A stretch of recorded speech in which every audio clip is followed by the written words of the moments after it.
జనరల్గా మనకు ఎన్ని క్రీమ్స్ అప్లై చేసి ఎంత ఫేస్ ప్యాక్స్ యూజ్ చేసినా ఎంత ఖర్చు చేసినా కూడా స్కిన్ వైట్నింగ్ అవుతుంది, కానీ గ్లో ఎక్కడి నుంచి వస్తుంది? సో గ్లో అన్నది మిస్ అవుతుంది కదా. నేను మీ Lavanya, clinical nutritionist. Welcome to Lavanya's nutrition care. So మనం జనరల్గా న్యాచురల్ గ్లో మిస్ అవ్వడం వాళ్ళకి కారణం ఏంటో తెలుసా? 3 స్టెప్స్ ఉన్నాయి. ఈ 3 స్టెప్స్ ఫాలో అయితే మీ న్యాచురల్ గ్లో మీ చేతిలోనే ఉందన్నమాట. First blood circulation.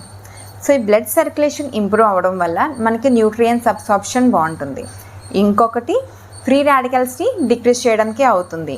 స్కిన్ని రెజ్యుమినేట్ చేస్తుంది అనమాట. ఈ బ్లడ్ సర్క్యులేషన్ ఇంప్రూవ్ చేసుకోవడానికి ఫస్ట్ చేయాల్సింది మీ ప్లెంటీ ఆఫ్ వాటర్ తీసుకోవాలి, ఇంకొకటి ఫ్రూట్స్ తీసుకోవాలి, ఇంకొకటి యాక్టివిటీ. మీరు ఎంత పనిలో ఉన్నా కూడా మార్నింగ్ సెషన్ అయినా లేదా ఈవినింగ్ అయినా మీకంటూ టైం కేటాయించి ఒక 15 నిమిషాలైనా వాకింగ్ చేయండి. బ్లడ్ సర్క్యులేషన్ ఇంప్రూవ్ చేసే ఫుడ్స్ క్లోవ్ అంటే లవంగం, పోమిగ్రెనేట్, ఆరెంజ్, బీట్రూట్, ఇంకొకటి ఒమేగా 3 ఫ్యాటీ యాసిడ్స్ కూడా మనకి ఇంపార్టెంట్. సో జింజర్, గార్లిక్ ఇవన్నీ కూడా మనకి బ్లడ్ సర్క్యులేషన్ ఇంప్రూవ్ చేస్తూ ఉంటుంది. లైఫ్ స్టైల్ చేంజెస్ చేయాలి అంటే మీ డైలీ రొటీన్ వాటర్ ఇంటేక్ తీసుకోవడం, హెల్దీ ఫుడ్స్ తీసుకోవడం అనేది మీ డైలీ రొటీన్లో ఇంక్లూడ్ చేసుకోవాలి అనమాట. ఇంకొకటి బ్లడ్ ప్యూరిఫికేషన్. ఒక చిన్న ఎగ్జాంపుల్ చెప్తాను. మనకి ప్యూరిఫై లేని వాటర్ మనం తీసుకోవడానికి ఇష్టపడం. అలాంటిది ప్యూరిఫై లేని బ్లడ్ మన బాడీలో ఉంటే ఆర్గన్స్ ఎలా తీసుకోవడానికి ఇష్టపడుతుంది? సో అది స్ట్రగుల్ ఫీల్ అవుతుంది కదా. మనం చెప్పగలం నాకు ఈ వాటర్ వద్దు అని, బట్ బాడీ మనకి అలా చెప్పలేదు. సో అవి కొన్ని సిమ్టమ్స్ ద్వారా మనకు చెప్తుంది, మనం దాన్ని ఇగ్నోర్ చేసేస్తాం. సో మెయిన్ బ్లడ్ ప్యూరిఫై చేయాలి. సో వాటర్ ప్యూరిఫై చేయడానికి వాటర్ ప్యూరిఫైజర్స్ ఉన్నాయి. మరి బ్లడ్ ప్యూరిఫికేషన్స్కి ఏముంది? న్యాచురల్గా God gifted fruits and vegetables ఉన్నాయి.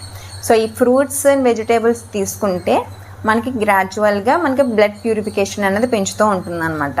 బ్లడ్ ప్యూరిఫై చేసే ఫుడ్స్ ఏంటో తెలుసా? ఆమ్లా, ఆరెంజెస్, నీమ్ అంటే వేపాకు, ఇంకొకటి తులసి, జింజర్, లెమన్, ఇవన్నీ కూడా మనకి బ్లడ్ ప్యూరిఫై చేస్తూ ఉంటుంది అనమాట.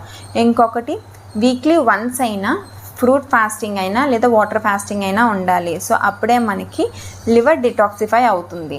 Next free radicals. సో ఈ ఫ్రీ రాడికల్స్ని మనం తగ్గించాలి. సో ఫ్రీ రాడికల్స్ని తగ్గించకపోతే మనకి స్కిన్ అనేది డ్యామేజ్ అవుతూ ఉంటుంది. సో స్కిన్ రెజ్యుమినేట్ అవ్వదు. బ్లడ్ ప్యూరిఫికేషన్, బ్లడ్ సర్క్యులేషన్ మనం ఇంప్రూవ్ చేసుకుంటే ఫ్రీ రాడికల్స్ అనేది డిక్రీజ్ అవుతూ ఉంటుంది. అదర్వైజ్ మనం ఫ్రీ రాడికల్స్ని పెంచామే అనుకోండి, స్కిన్ ఎంత చేసినా, మనం ఎంత ఫేస్ ప్యాక్స్ అప్లై చేసినా కూడా మన స్కిన్ రెజ్యుమినేట్ అవ్వదు, డెడ్ స్కిన్ సెల్స్ పోదు, న్యాచురల్ గ్లో రాదు. ఇంకొకటి పింపుల్స్ వస్తూ ఉంటుంది, బాడీ మీద కూడా పింపుల్స్ వస్తూ ఉంటుంది అనమాట. సో ఇవి ఫ్రీ రాడికల్స్ని తగ్గించే ఫుడ్స్ ఏంటో తెలుసా? వైటమిన్ సి ఫుడ్స్ తీసుకోవాలి, వైటమిన్ ఈ రిచ్ ఫుడ్స్ తీసుకోవాలి, జింక్ రిచ్ ఫుడ్స్ తీసుకోవాలి. సో ఈ టైప్స్ ఆఫ్ ఫుడ్స్ తీసుకోవడం వల్ల మీకు ఫ్రీ రాడికల్స్ డిక్రీజ్ అయ్యి గ్రాడ్యువల్గా న్యాచురల్ స్కిన్ గ్లో అన్నది ఇంక్రీజ్ అవుతూ ఉంటుంది. ఫాలో టు మోర్ వీడియోస్ మీ ఫ్రెండ్స్కి షేర్ చేయండి, సబ్స్క్రైబ్ చేయండి, and thank you so much.